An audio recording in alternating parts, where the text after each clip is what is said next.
So this is just a quick video to show you how to change the cutting wheel or grinding disc, whatever you have on your angle grinder, if you lose your 2-pin spanner wrench, also called an angle grinder wrench.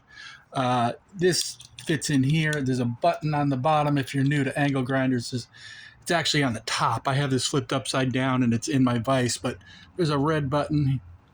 You press that in, and if it's not pressed in, it spins freely.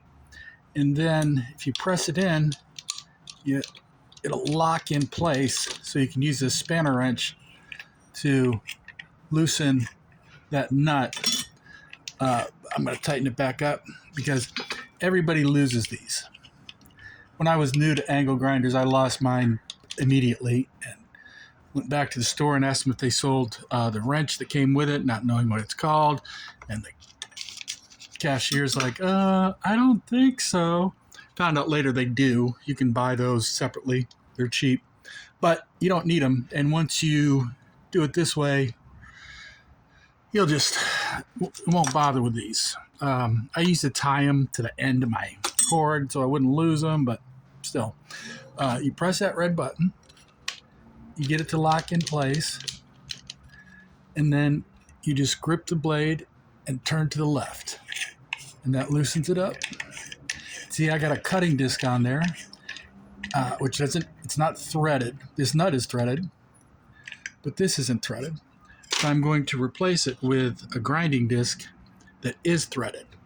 So the one if you have a attachment that threads, thread it on the stem, still have the button in, and you won't need this. I mean, you can't use it when it's a threaded piece. It just won't fit on there. So twist it tight.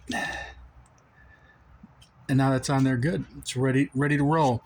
Now this is the guard. I usually just throw them right in the garbage, but I've been leaving them on lately. I go through a lot of these. I use them every day. This is a cheap, like $10 one from Harbor Freight. The guard,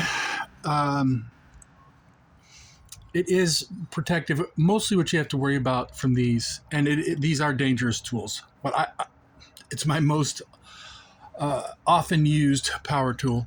But they throw out shrapnel. I mean, you can see there's a couple chunks missing up here. And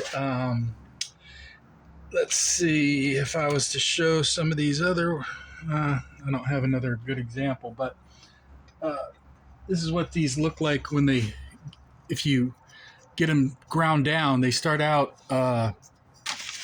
this wide, the cutting disc, and they'll eventually get this small. But often these will not wear so evenly, and they'll start breaking off. And the shrapnel that comes off there, you definitely want to wear eye protection. But if it hits your skin, you'll want gloves and long sleeves, etc., etc.